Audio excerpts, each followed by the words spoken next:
5 अगस्त 2012 दिल्ली के अशोक विहार फेज 3 में एक अपार्टमेंट का दरवाजा खुलता है। सामने थी पंखे से लटकी एक 23 साल की लड़की की लाश। ये लड़की थी गीतिका शर्मा। लाश के पास ही एक 2 पेज का नोट मिलता है। उस नोट में लिखा था कि मैं अपनी जान इसीलिए ले रही हूँ क्योंकि मुझे 2 लोगों के द्वारा बहुत लंबे समय से टॉर्चर किया जा रहा है।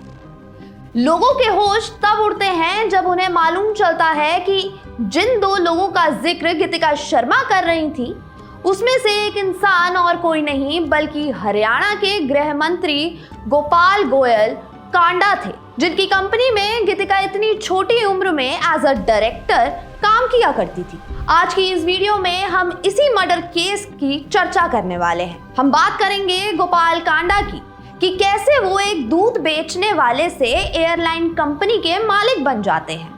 इसके साथ ही बात होगी बाद में उनके पॉलिटिशियन करियर की। हम बात करेंगे गीतिका शर्मा एक एस्पायरिंग एयर होस्ट है जो इतनी कम उम्र में गोपाल की कंपनी में इतना बड़ा मुकाम हासिल कर लेती है। इसके बाद उन एलिगेशंस की भी बात करेंगे जो गीतिका के सुसाइड का कारण बनते हैं। इस सब के बाद कैसे गोपाल कांडा बच जाते हैं, हम इस पर भी चर्चा करेंगे। वीडियो काफी इंटरेस्टिंग होने वाला है तो इस वीडियो को आप अंत तक जरूर देखिएगा। नमस्कार, मैं आपके साथ इशिका हूँ और आपने देखना शुरू कर दिया है मॉलिटिक्स। गोपाल गोयल कांडा की कहानी हरियाणा के सिरसा से शुरू होती है, जहाँ कांडा दूध बेचने से लेकर शूज बेचने तक का काम किया करते थे। हालांकि शुरू में शूज की छोटी दुकान थी, लेकिन धीरे धीरे उन्होंने प्रोडक्शन बढ़ाया और सिरसा के जाने माने शू मेकर बन गए। शूज बेचने के चलते ही उनकी मुलाकात कई नेताओं से होने लगी।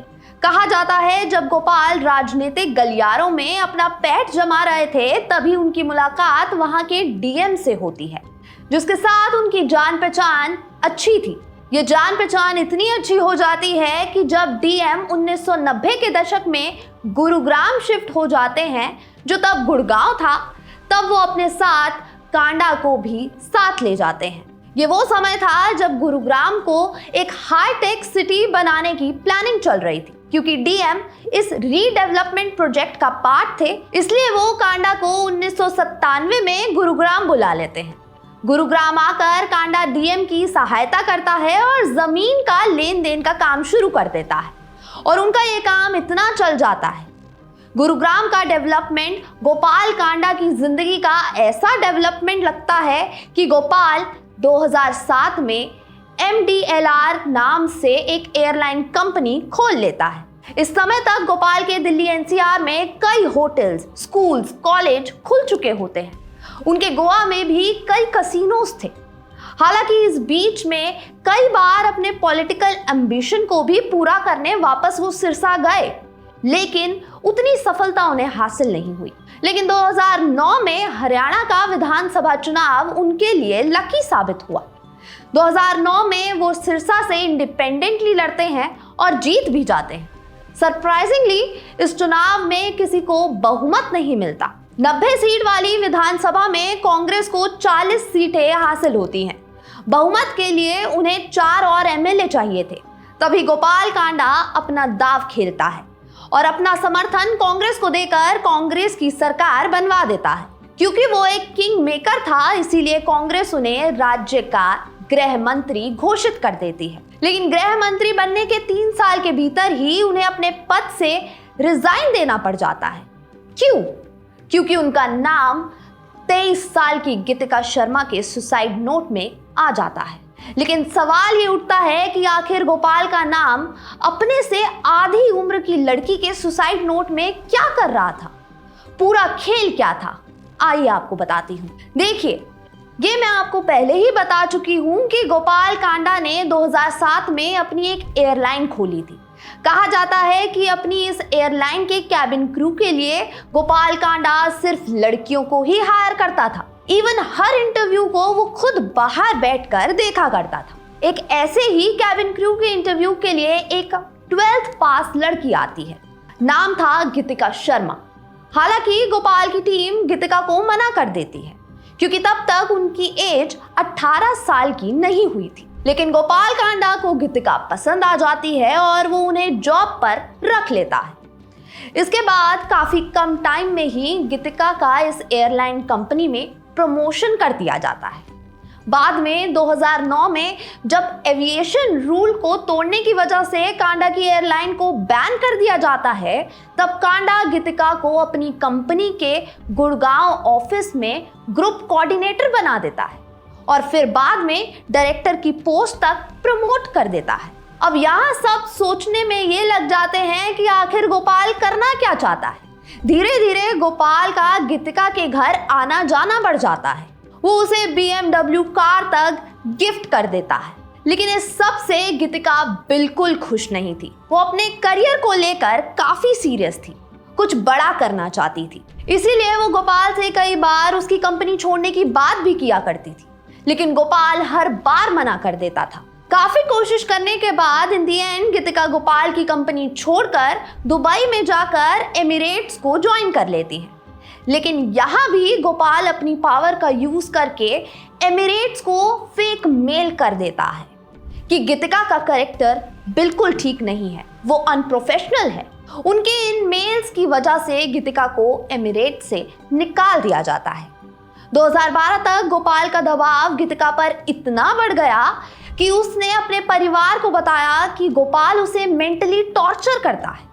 लेकिन इससे पहले वो अच्छे से समझा पाती, अरुणा जो गोपाल की कंपनी में काम किया करती थी, वो और गोपाल गीतिका की मम्मी से उसके बारे में उल्टी सीधी बातें करना शुरू कर देते हैं। लाइक आपकी लड़की का कैरेक्टर ठीक नहीं है।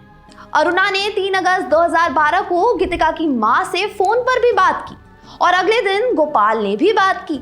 इन कॉल से गीतिका को बड़ा झटका लगा, जिसके चलते उसका अपनी माँ से भी झगड़ा हुआ। लेकिन गीतिका अरुणा और गोपाल द्वारा किए जा रहे कंटिन्यू ह्यूमिलिएशन और हरासमेंट को झेल नहीं पाई और 5 अगस्त 2012 को गीतिका अपने घर में पंखे से लटक कर अपनी जान दे देती है।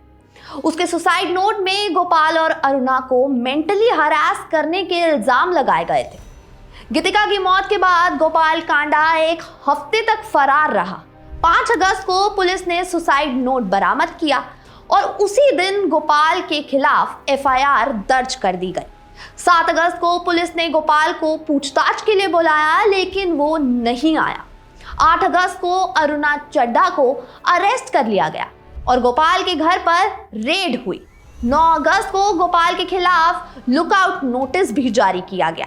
17 अगस्त को उनकी बेल एप्लीकेशन रिजेक्ट हो गई और 18 अगस्त 2012 को गोपाल ने दिल्ली के अशोक विहार पुलिस स्टेशन में सरेंडर कर दिया। उन्होंने अपने खिलाफ सारे इल्जाम नकार दिए, लेकिन पुलिस ने 1800 पेजेस की चार्जशीट में उन पर IPC की धारा 306 abetment to suicide, 506 criminal intimidation, 201 destruction of evidence, 120B criminal conspiracy और 466 शुरुआत में रेप और अननेचुरल सेक्स के चार्जेस भी लगाए गए। यहाँ आप सोच रहे होंगे कि ये तो ओपन एंड शट केस बन गया, सारे सबूत गोपाल कांडा के खिलाफ हैं, लेकिन असल में ऐसा नहीं हुआ।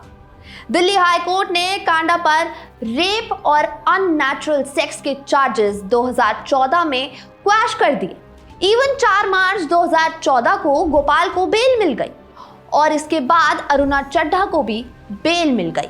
इन दी एंड 25 जुलाई 2023 को दिल्ली के राउस एवेन्यू कोर्ट ने गोपाल कांडा और अरुणा चड्ढा को सभी चार्जेस से एक्विट कर दिया, क्योंकि प्रोसिक्यूशन चार्जेस प्रूफ नहीं कर सकी। कोर्ट ने कहा कि गीतिका के सुसाइड नोट में कोई स्पेसिफिक एक्ट ऑफ इंस्टिगेशन नहीं था और गोपाल का गीतिका के प्रति अट्रैक्शन ही उसके फेवर्स का कारण बना, ना कि अबेटमेंट का। आसान शब्दों में कहें तो गीतिका के सुसाइड करने में अरुणा और गोपाल कांडा का कोई योगदान था ही नहीं। दोनों ने डायरेक्टली ऐसा कोई काम नहीं किया कि जिससे कि गीतिका को परेशानी हो और वो सुसाइड जैसा कदम उठा ले। हालांकि इसमें यह भी पेच था कि जिन सबूतों को पुलिस ने चार्जशीट के समय इकट्ठा किया था, समय के साथ साथ उन सबूतों को भी पुलिस स्टेशन से गायब कर दिया गया। कुल मिलाकर कोई इंसाफ नहीं मिला। परेशान होकर गीतिका की मौत के 6 महीने बाद 15 फरवरी 2013 को उसकी मां अनुराधा शर्मा ने भी उसी कमरे में सुसाइड कर लिया जहां गीतिका ने अपनी जिंदगी खत्म की थी। अनुराधा, जो फाइनेंस मिनिस्ट्री में रिटायर्ड अकाउंटेंट थी, उन्होंने सुसाइड नोट छोड़ा जिसमें उन्होंने गोपाल कांडा और अरुणा चड्ढा को अपनी बेटी की मौत का जिम्मेदार बताया। उन्होंने लिखा कि गोपाल के हरासमेंट और कोर्ट प्रोसीडिंग्स के स्ट्रेस ने उन्हें ये कदम उठाने के लिए मजबूर किया है। गीतिका के भाई अंकित शर्मा ने बाद में बताया कि उनका परिवार 11 साल तक गोपाल के खिलाफ लड़ा, लेकिन पावर और पैसे के सामने उनकी हार हो गई। आज गोपाल कांडा सिरसा से एमएलए है और अपनी हरियाणा लोकहित पार्टी चला रहा है। 2019 में उन्होंने बीजेपी के साथ अलायंस किया जो काफी कंट्रोवर्शियल भी रहा। गीतिका के परिवार का कहना है कि गोपाल के पॉलिटिकल इन्फ्लुएंस ने उन्हें इंसाफ से महरूम रखा। अंकित शर्मा ने कहा, सिस्टम ने हमें फेल किया, पावर और पैसा जीत गया। ये केस आज भी एक सवाल छोड़ता है, क्या सच में इंसाफ हुआ या पावर ने सच को दबा दिया? अब आप मुझे कमेंट सेक्शन में जरूर बताइएगा कि आपको मर्डर केस की ये स्टोरी कैसी लगी और आपका इस पर क्या कहना है। बाकी ऐसी वीडियोस के लिए हमारे चैनल को सब्सक्राइब करना मत भूलिएगा और बेल आइकन को जरूर दबाइएगा। नमस्कार।